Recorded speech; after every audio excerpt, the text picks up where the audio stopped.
Bonjour à tous, Shopify a sorti il y a quelques jours Shopify Summer Edition 2025 avec tout un tas de nouvelles fonctionnalités. Nous avons décidé avec Lucas, chef de projet chez GradiWeb, de faire un petit podcast pour vous expliquer les nouvelles features qui vont être mises en place sur les quelques mois ou qui sont déjà présentes sur le nouveau dashboard de Shopify. Merci Lucas pour ta présence, je te propose de te présenter et on peut commencer à expliquer à nos auditeurs toutes ces nouvelles features qui sont sorties. Merci Loïc. Donc moi pour me présenter rapidement, moi je suis Lucas Frontweiler, je suis chef de projet chez GradiWeb depuis maintenant 3 ans. Je m'occupe d'accompagner nos clients dans la création et la mise en place et le développement et la mise en ligne de leur boutique, mais aussi toute la partie optimisation avec une spécialisation en CRO. Donc j'accompagne aussi des nouvelles boutiques, des boutiques déjà existantes pour améliorer leur taux de conversion et l'optimiser ou trouver les solutions à leurs besoins, peu importe ce qu'ils ont à mettre en place. Voilà. Merci pour cette petite présentation. Du coup, tu as décortiqué l'intégralité des nouvelles fonctionnalités de Shopify Edition. Qu'est-ce que tu en as retenu? Tu me parlais qu'un des premiers éléments et une des premières choses qui t'a marqué, c'est vraiment ce nouveau thème Horizon qui est rempli de surprises, c'est ça? Exactement, il y a vraiment eu une énorme modification parce que clairement le thème précédent qui s'appelait Dawn et l'ensemble de ces variations qui étaient Sense, etc., qui sont les thèmes gratuits sur Shopify, hein. Je parle bien des thèmes qui sont gratuits que vous pouvez avoir directement en créant votre boutique. Là, on passe vraiment à un autre niveau. Donc là, le but de Shopify, c'est d'aller vers un éditeur beaucoup plus complet avec beaucoup plus de modularité au niveau des sections. Donc quand je veux dire modularité, c'est donc quand vous arrivez sur le nouveau thème qui s'appelle Horizon, après il y a un certain nombre de variations, c'est Horizon avec un S. Mais si vous prenez celle qui correspond plus au secteur dans lequel vous êtes, cosmétiques, sport, etc., là vous allez voir qu'à partir de maintenant, vous avez donc pour chaque section plusieurs niveaux. Donc la section, c'est on va dire une bande horizontale sur une de vos pages sur Shopify. Et vous pouvez donc avoir différents blocs, des blocs différents. Vous pourrez agrouper des blocs au sein des sections et à quoi ça sert concrètement. Ça vous permet donc de choisir si sur une fiche produit, vous voulez plus des éléments à gauche, à droite. Est-ce que vous voulez, par exemple, vous aviez un accordéon sur tout en bas de votre page, vous voulez en fait le grouper avec une autre image à gauche. Ça vous ferait vraiment que chaque élément est devenu un plus petit élément, comme une sorte de puzzle que vous pouvez assembler pour agencer de la manière dont vous voulez le thème. Et ça, je trouve que c'est vraiment une bonne chose pour Shopify. Il va aller avoir plus de facilité dans l'édition et donner plus de liberté aux e-commerçants pour créer un thème qui correspond à leurs besoins et qui puisse être plus facilement donc modifié sans avoir besoin de toucher le code. Ok, mais du coup, quand on avait l'habitude de travailler sur un thème comme Prestige ou comme Dawn, qu'est-ce qui va être vraiment modifié par rapport à ça? Parce qu'on a quand même un éditeur assez puissant déjà de base sur Shopify. Aujourd'hui, tu me dis qu'il y a plus de modularité, on peut aller plus loin dans l'édition du thème. Surtout qu'aussi, ils ont rajouté des choses qui peuvent paraître simples, mais qui changent beaucoup de choses et qui facilitent la vie. Maintenant, vous pouvez simplement, par exemple, faire un clic droit sur l'une des sections. Vous pouvez la copier, puis la coller directement dans un autre template, que ce soit page produit ou page de collection, ou sur votre page d'accueil, la remettre à un autre endroit facilement. Donc comme ça vous évite de devoir répliquer plusieurs fois le travail. Vous pouvez renommer vos sections, pour que Ouais. ce soit plus facile de comprendre et de créer une organisation générale. C'est des petites choses qui permettent vraiment de gagner du temps, donc je trouve ça déjà une très bonne chose. Mais vraiment là, dans le cas là, c'est pouvoir laisser plus de liberté sur la partie créative, Ok.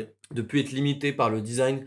Par exemple, avant, vous aviez donc une image à gauche, un titre à droite avec une petite description, puis un bouton. Là, vous pouvez décider, en fait, moi, je veux une image avec dessus un bouton. À droite, je vais mettre un accordéon, le titre va aller en dessous. Ensuite, vraiment, vous pouvez laisser beaucoup plus de liberté sur cette partie-là. Et c'est vraiment ça le but de ce nouveau truc. Donc, ça, très bien. Et ça permet vraiment d'aller vers, je pense que c'est la direction dans laquelle va aller Shopify, vers beaucoup plus de liberté créative, tout en restant bien ordonné et simple à utiliser. Donc, Ok, ça, donc très, plus de très bien. liberté, plus de flexibilité. Je crois qu'il y avait aussi un sujet avec l'IA, on en reparlera un petit peu après, mais il me semblait que sur ce nouveau thème, il y avait un point sur l'IA et la possibilité de créer des nouveaux blocs directement via l'IA. T'as testé ça? Ouais, j'ai déjà commencé à tester. Pour l'instant, j'ai pas eu encore les résultats que je voulais. Donc, je vais quand même recommencer à retester dans les prochaines semaines. Mais en effet, le but, c'est que via l'IA, on en reparlera après, qui s'appelle Shopify Magic et Sidekick. Donc, Sidekick, c'est l'assistant que vous avez normalement en haut à droite quand vous êtes dans le back-office de Shopify. Il y a une petite tête avec un masque. Vous cliquez dessus et vous avez directement un assistant qui peut vous donner pas mal d'aide pour la gestion de votre Shopify. Et dans celui-ci, on peut directement normalement lui demander de générer un bloc sur notre thème en lui donnant une légère description. Je vais commencer à tester. Les premiers tests n'ont pas été concluants, mais je pense que je vais retester. Je pense que ça va commencer petit à petit à être mis à jour pour faciliter. Donc vous avez juste à mettre une petite image, une petite description et ça vous génère le bloc. Donc je trouve ça très bien et ça peut vraiment faciliter la vie des commerçants. Mais Et ça, excuse-moi, je te coupe, mais ça, c'est intégré dans Sidekick ou c'est quelque chose d'à côté? Non, C'est c'est dans intégré Sidekick dans directement. Sidekick. Dans Ok. Sidekick, il peut vous générer directement. Vous parlez avec lui et il vous génère en fait via la description. Un autre point qu'on parlera juste après, mais j'en profite, la génération d'images. Donc dans Ouais. Sidekick, on peut directement maintenant générer des images. Le feature doit déjà être là depuis 2-3 semaines, mais il y a certaines personnes qui ne savent pas. Mais oui, vous pouvez demander directement à Sidekick de générer une image en donnant une légère description. Alors, pas encore possibilité de générer dans un certain format et des certaines dimensions. J'ai déjà fait le test. Mais vous pouvez donner un style, quels sont les éléments, etc., etc. Donc c'est déjà très bien et ça peut vraiment faciliter sans avoir besoin de passer par les logiciels annexes. Et en plus, c'est complètement inclus dans n'importe quelle planche sur Shopify, donc pas de coût annexe par rapport à ça. Ok, donc la partie thème et Sidekick, j'y reviens juste après, c'est vraiment inclus dans n'importe quel type de thème. Il n'y a Mhm. pas besoin d'être sur Plus ou sur Advanced, n'importe qui peut l'utiliser. Exactement. Ok, Exactement. super, super. Sidekick, justement, on en a entendu parler déjà depuis quelques semaines. Tu peux nous expliquer concrètement ce que c'est et à quoi ça va servir? Parce que au-delà de juste le fait d'aller optimiser, de créer des blocs, il y a tout un tas de fonctionnalités ou tout un tas de choses que tu peux faire avec Sidekick. Exactement. Bah, au-delà de, comme j'ai déjà parlé, de génération d'images, génération de blocs, il y a aussi génération de reports, où vous dites, bah, moi, en fait, j'ai besoin de tel report pour tel segment, pour tel besoin, et il vous génère directement dans la partie Analytics Reports un report qui correspond à vos besoins. Donc, c'est pour gagner du temps, c'est énorme, et ça vous facilite la vie sans avoir besoin de connaître par cœur tous les settings de la partie Analytics de Shopify. Là, il est passé à un nouveau niveau, donc il peut faire de l'analyse. Donc justement, vous pouvez lui dire pourquoi actuellement j'ai tel segment qui n'achète moins sur ma boutique, etc. Et il peut vous sortir des reports en fonction des analyses et des KPI qu'il a déjà sur votre site. Le but, c'est d'avoir un assistant qui vous aide sur la partie e-commerce et sur la partie boutique en ligne. Ok, donc du coup, un assistant plus orienté sales, marketing, avec de l'analyse de données, de la création de reports. Est-ce qu'on peut aussi aller, par exemple, créer des codes promo en fonction des données qu'il a? C'est possible? Oui, oui, exactement. Vous pouvez dire j'ai besoin de créer un discount de 10% qui est valable de tel jour à tel jour pour une promotion spéciale que je vais faire sur mon site. Et il le crée automatiquement. Ok, super intéressant. Dernier petit point sur Sidekick, est-ce qu'il vient chercher les données, par exemple, de nos publicités Facebook ou de nos publicités marketing qui sont connectées avec Shopify? Alors, pour l'instant, c'est pas encore intégré, Ok, mais je pense que ça sera intégré, je pense, à l'avenir, parce que c'est clairement le but de ce que je comprends là. Le but de Shopify, c'est que ça devienne vraiment un assistant complet, et ils sont juste petit à petit en train de le faire monter en compétences pour qu'à l'avenir, il puisse gérer beaucoup plus de choses et être beaucoup plus autonome. À prendre en compte que lui, en plus, j'ai un peu regardé, je lui ai un peu directement posé la question, et en fait, il a directement la vision de ce que vous voyez sur votre Shopify en temps réel. Donc, par exemple, si vous voulez dire actuellement sur cette page-là, où puis-je trouver ce setting ou ce paramètre-là? Et il peut vous donner directement la réponse. Donc ça, c'est un gros avantage et je trouve que c'est une très bonne chose qu'il l'a implémenté et en plus disponible pour tous les plans. donc vraiment un assistant IA vraiment complet. C'est un peu la direction que veut prendre Shopify, hein, s'orienter beaucoup plus vers l'IA et devenir un CMS bien plus impulsé sur l'IA. Donc ça, c'est la base, les premières graines de ce qu'ils mettent en place. Donc Sidekick, vraiment un gros outil IA pour l'avenir. Un autre point dont tu me parlais tout à l'heure et que je trouve super intéressant et je pense qu'il va intéresser beaucoup de monde, c'est la partie market. Aujourd'hui, Shopify a fait évoluer le Shopify Market, c'est ça? Exactement, exactement. En gros, actuellement, Shopify Market, qu'est-ce que c'est? C'est en gros toutes les fonctionnalités natives de Shopify pour internationaliser sa marque. Donc pour gérer et avoir des différenciations selon les pays d'où viennent vos acheteurs, enfin d'où viennent vos visiteurs sur votre site. Actuellement, il était dans la partie paramètres, marché, etc. Là, ils vont donc intégrer une partie market directement sur le back-office direct, hein, quand vous allez avoir en haut à gauche. Et au-delà de ça, alors, petite précision, si vous ne le voyez pas pour l'instant sur votre site, c'est normal. Il y a actuellement sur certains de nos clients qui ne l'ont pas encore, il y en a qui l'ont déjà. Donc ça va se déployer petit à petit. Donc en gros, vous allez voir dans cette partie marché, le point, c'est la facilité maintenant de créer les différents marchés, la facilité à gérer les différenciations entre chacune d'entre elles. Et ça, je trouve que c'est une très bonne chose pour faciliter la vie des e-commerçants dans cette partie qui peut être assez complexe de l'internationalisation. Donc qu'est-ce que ça change concrètement? On aura donc cette partie marché, vous entrez dedans, vous voyez directement vos marchés, vous avez deux types de vision, soit une vision liste très simple, soit une vision graphique. En gros, c'est une vision directement où vous avez en fait la liaison entre les différents markets et ensuite, en plus, point important, vous pouvez créer maintenant des sous-marchés. Par exemple, vous créez un market qui est l'Europe. Vous pouvez créer donc des sous-marchés, donc un pour la France, un pour l'Espagne par exemple et un pour l'Allemagne. Et sur chacun de ces sous-marchés, vous pouvez gérer la manière dont ça va fonctionner sur votre boutique. Concrètement, ça veut dire, vous pouvez modifier le thème, c'est-à-dire que votre thème sera pas le même, il y aura peut-être pas les mêmes sections, pas la même manière. Je parle au-delà de la traduction, c'est le design en général que vous pouvez modifier directement par sous-marché. Donc par exemple en France, ce ne sera pas le même, en Allemagne, ce ne sera pas le même, en Espagne, ce ne sera pas le même pour s'adapter à chacun de vos visiteurs et pour s'adapter aux méthodes de consommation et la manière pour faciliter la conversion selon les pays. Ouais, Donc ça, bien je sûr. trouve ça génial.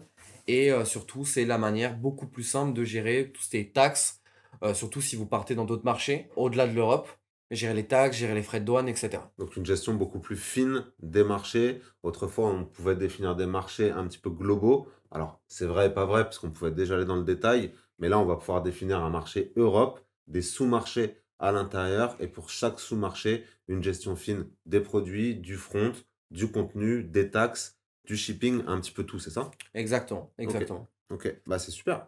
C'est vraiment une super fonctionnalité. Ça, c'est disponible uniquement sur Plus. Marché, ça fait déjà longtemps que c'est pas sur Plus. C'est ouvert un peu à tout le monde. Mais toutes ces nouvelles fonctionnalités, c'est que sur Plus ou c'est sur tout type Non, de ça, compte? c'est vraiment sur tout type de plan. Donc, que ça soit le basique, le growth, le advance et le plus. OK. Une autre petite surprise qu'on nous a réservée à Shopify, il me semble, c'est que Marché est aujourd'hui disponible sur le B2B, c'est ça? Exactement, maintenant Market a aussi la version B2B, donc pour le savoir, tout ce qui est les fonctionnalités B2B sur Shopify, c'est sur donc le plan qui s'appelle le plus, donc c'est le plan le plus cher de Shopify. Donc dans ces fonctionnalités, maintenant, vous pouvez donc adapter vos outils B2B en fonction du pays de la même façon que actuellement vous pouvez le faire pour les outils B2C.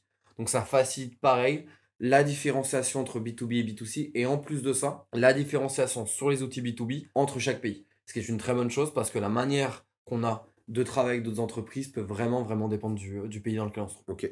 Et sur le B2B, il y a eu des nouvelles choses? Non, pour l'instant, il n'y a pas eu encore de nouvelles fonctionnalités en tant que telles sur la partie B2B, de ce que j'ai pu voir, à part cette partie market, même si là, on sait que actuellement Shopify veut aller vers plus de fonctionnalités dans cette partie-là, remplir un peu plus son offre, plus pour les plus grosses entreprises qui font partie de sa base de clients. Quand on parle de B2B, donc tu me dis qu'il n'y a pas forcément de nouvelles fonctionnalités au niveau du Mhm. B2B, mais il y a quand même un petit point, je crois qu'on a oublié, c'est cette partie frais de douane. Donc si tu peux avoir différents sous-marchés aujourd'hui, on l'a vu chez certains de nos clients, notamment qui ont des marchés européens, il y a des pays qui ont des frais de douane un petit peu spécifiques. Qu'est-ce que tu peux nous en dire là-dessus? Eh bah oui, en gros, avant, la calcul des frais de douane et de la taxe dans le checkout, c'est-à-dire dans le paiement, inclure directement ces achats et de les calculer directement, et n'était offert que pour les clients qui étaient sur le plan Advance, donc le plan à peu près à 400 € par mois, et le plan Plus. Maintenant, Shopify a permis d'offrir ça à tout le plan, donc vous avez vraiment depuis le plan basique jusqu'au plan Plus, vous avez accès à cette fonctionnalité. Quand vous créez votre marché, vous pouvez donc directement depuis le back-office dire j'ai besoin qu'on calcule les frais de douane pour ce pays directement sur la page de paiement. Concrètement, Shopify, ils sont en collaboration avec une app qui s'appelle Avalara. Et donc le but, c'est de calculer directement ça dans la page de paiement via des frais de 0,5% par commande. On utilise du coup Avalara pour aller calculer les frais de douane et en même Shopify. temps, Shopify ajoute 0,5% par commande de frais. En gros, ils utilisent en fait une sorte de partenariat avec Avalara Ouais, pour réaliser cette feature, pour ok. réaliser cette fonctionnalité. Pour avoir cette fonctionnalité, vous, si vous l'acceptez, chaque commande sur laquelle vous appliquez ça Ouais. se calcule automatique dans le checkout, dans la page de paiement. Vous avez 0,5% de frais qui sera ajouté en plus, qui sera pris sur le total de la commande. Ok, donc ça vient s'ajouter en plus des frais Shopify et en plus des frais Shopify Payment ou en plus des frais de ton PSP classique, Exactement, quoi. c'est des frais additionnels. Ok, donc il faut quand même faire assez attention à ce niveau-là. C'est plutôt une belle fonctionnalité, mais ça peut induire des coûts potentiellement assez élevés si on a des gros paniers. Et vous inquiétez pas, c'est pas obligatoire, il y a aussi d'autres manières. Soit vous dites simplement que c'est inclus déjà dans vos prix. C'est une des fonctionnalités justement que vous pouvez mettre en place facilement via Market. Quand vous créez votre marché, vous pouvez définir bah, la taxe et les frais de douane sont déjà inclus dans mes prix, donc pas besoin de s'en occuper. Soit vous pouvez dire bah non, c'est un truc que vous rajoutez au moment du checkout. Donc en gros, ça se rajoute directement. Il y a un frais qui est ajouté en plus, ou sinon vous pouvez définir que vous en occupez pas et qu'il n'y a pas besoin de le prendre en compte. Ouais, les frais de douane, c'est un peu un sujet critique dans le monde en ce moment. Du coup, si vous voulez vraiment vous prémunir de ces augmentations soudaines, vous pouvez directement calculer ces frais avec Avalara. Super intéressant, Lucas. Merci beaucoup. Je crois qu'il y a un autre sujet intéressant qui est le POS. Shopify a lancé en France en novembre 2024 son nouveau POS et ils ont fait pas mal d'évolutions. On peut passer rapidement là-dessus, mais oui, en effet, il y a quelques parties qui sont intéressantes. Donc, pour résumer rapidement, au cas où, si vous savez pas ce que c'est l'application donc qui permet de faire de la vente dans une boutique ou si vous participez à des foires, etc., de faire de la vente en direct et de gérer facilement pour que ça soit lié avec votre stock sur Shopify, etc. Ils ont lancé ça en France depuis en effet novembre 2024 et ils commencent de plus en plus à mettre en place donc des actualisations là-dessus. Les 3 points, moi, que j'ai notés, c'était le fait que premièrement, je sais pas si vous le savez, mais vous pouvez donc, si vous voulez rembourser un client, vous pouvez demander si vous voulez lui rembourser en store credit, donc en gros en cagnotte. Littéralement, par exemple, il a acheté un t-shirt à 20 €, vous pouvez lui rembourser aussi en bon d'achat directement pour qu'il puisse racheter quelque chose sur votre store. Mais aussi maintenant, vous pouvez directement rembourser quelqu'un qui a acheté dans votre boutique en direct, donc Ouais. vos boutiques physiques, pardon. Et ensuite, tu rembourser ça directement via l'application de POS et récupérer ça pour qu'il rachète autre chose. Donc ça, c'est plutôt cool on puisse le faire maintenant. L'autre point, c'est le SMS marketing. Maintenant, c'est simple. Quand vous êtes avec un client en boutique, vous pouvez directement lui dire est-ce que vous accepteriez d'avoir du marketing par SMS de notre part? Et il y a juste un petit bouton à toucher pour que ça soit accepté et que ça soit lié avec les outils d'emailing que vous avez sur votre Shopify. Ouais, donc c'est vraiment plus un petit checkbox, un petit opt-in pour Exactement. accepter le SMS. Après, derrière, il n'y a pas d'actions qui sont enclenchées. Il faut les lier avec les outils d'SMS qu'on utilise habituellement. Ok. Exactement. Et le dernier petit point, mais c'est plus pour ceux qui utilisent POS Pro. Donc POS Pro, c'est la version donc pro de l'application de Shopify. C'est plus quand vous vraiment voulez vendre en physique et que vous avez besoin de beaucoup plus de fonctionnalités sur cette partie-là. Vous avez une boutique par exemple. Et donc pour ces clients pro, ils ont mis en place le fait que maintenant on peut faire du multi-envoi directement. Comment ça fonctionne? Vous arrivez, vous avez un client, il arrive dans votre boutique, il veut acheter 2 produits. Il y a un des produits qui est disponible, il le prend, il veut le payer, mais en même temps, il veut déjà acheter un autre produit. Donc, comment ça fonctionne?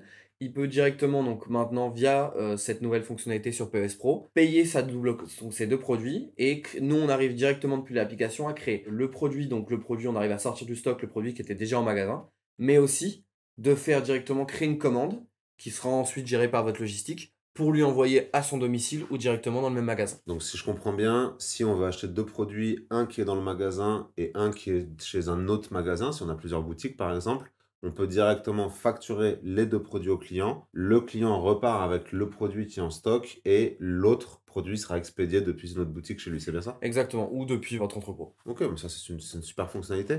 Tu disais que ça c'était les 3 grands points. Il me semble quand même que POS a pas mal évolué et ils ont refait tout le branding du POS, c'est ça?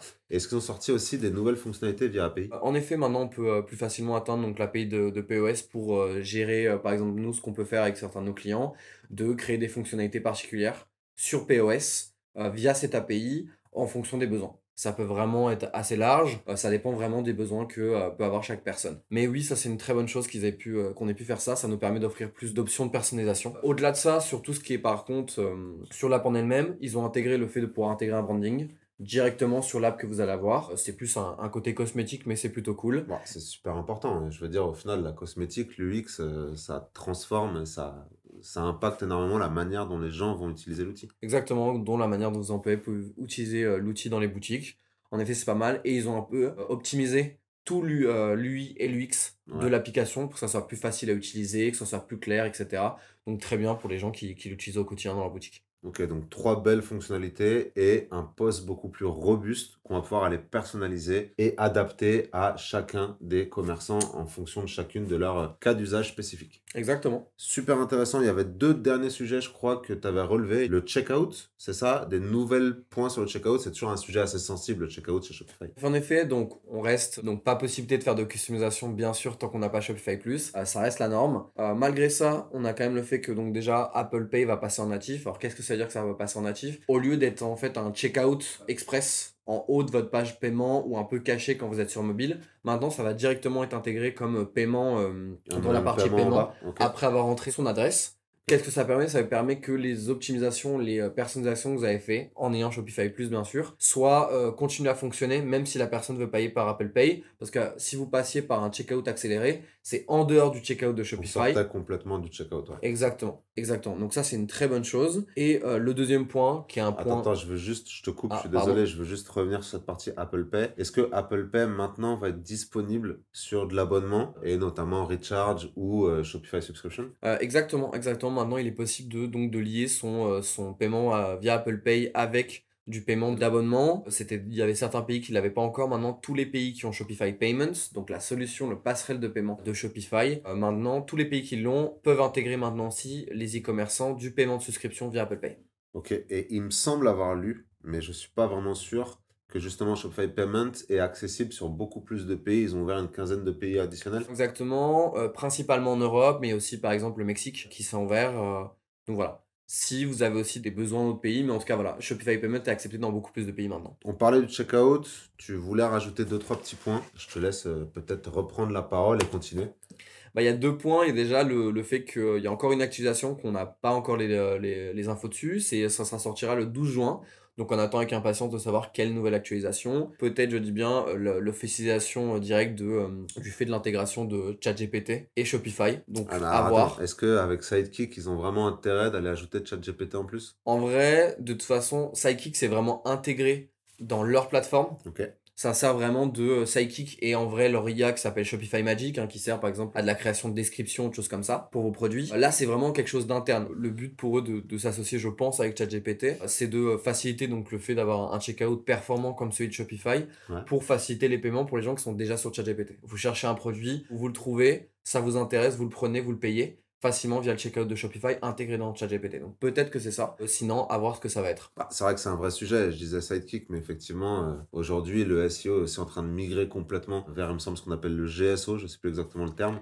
IO, il y en a plusieurs, ouais. Et les utilisateurs se dirigent de plus en plus vers ChatGPT. Donc, un énorme intérêt pour Shopify d'intégrer à ChatGPT et que les gens puissent acheter directement là-bas. Et du coup, puisqu'on parle de ChatGPT, il me semble qu'ils vont encore plus loin dans l'AI et ils ont implémenté quelque chose qui s'appelle Storefront MCP, Multi-Context Protocol, c'est ça? Exactement, le but de ça, donc ça c'est plus pour la partie développeur, hein, c'est pas pour la partie front directement. Mais de notre côté, ça va donc nous permettre de créer directement des IA agents pour nos clients. Donc qu'est-ce que c'est? C'est en gros créer des IA directement disponibles sur le front de vos boutiques, hein, sur la boutique pour vos clients. Et le but c'est pourraient donc directement chercher des produits, créer des paniers, faire débuter un checkout à vos clients pour leur faciliter la vie directement. Donc là, on commence à travailler avec l'équipe sur ces fonctionnalités-là, voir comment on pourrait l'implémenter chez certains de nos clients. En tout cas, ça, c'est super intéressant et ça va vraiment nous permettre de passer un autre cap sur l'intégration de l'IA chez nos clients. Ok, donc des agents intégrés directement à Shopify et les développeurs peuvent aller créer leur propre agent IA qui communique entre eux. Exactement. Et qui, en fait, qui connaît votre marque, qui peut avoir le ton qui correspond à votre marque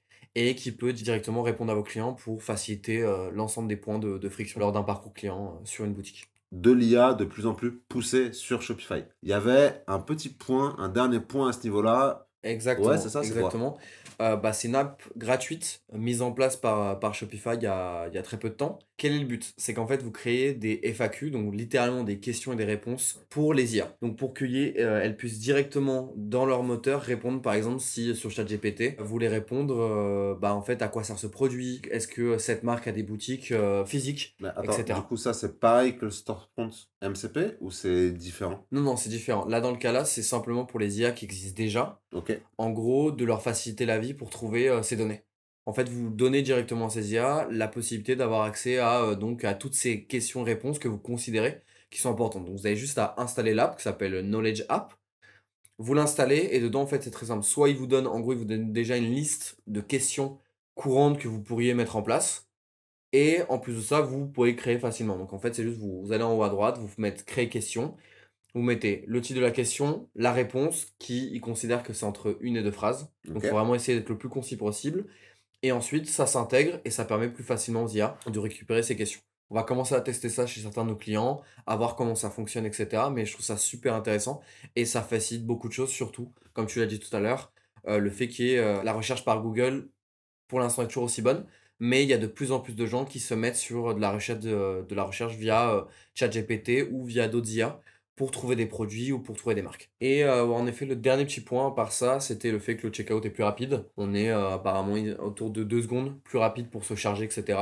Ça peut paraître peu, mais en vrai, lors d'un processus d'achat, il est mieux d'éviter au maximum les frictions et clairement gagner en temps de chargement, c'est gagner en taux de conversion aussi pour l'ensemble des e-commerçants sur Shopify. Ok, super. Bah, écoute, merci Lucia pour tout ce détail. Super intéressant. On vous fera une petite liste, un petit résumé de tous ces points. Il y a évidemment d'autres fonctionnalités. On vous invite aussi à les découvrir par vous-même sur la page de Shopify Horizon, les différentes fonctionnalités qu'il y a. Mais ça, c'était vraiment ce qu'on voulait et ce qu'on nous ressortait et ce qu'on trouvait intéressant pour vous, les e-commerçants. N'hésitez pas à liker notre page pour avoir tout un tas de nouvelles sur l'e-commerce et Shopify en général. Je vous dis merci à tous pour votre écoute et à très bientôt.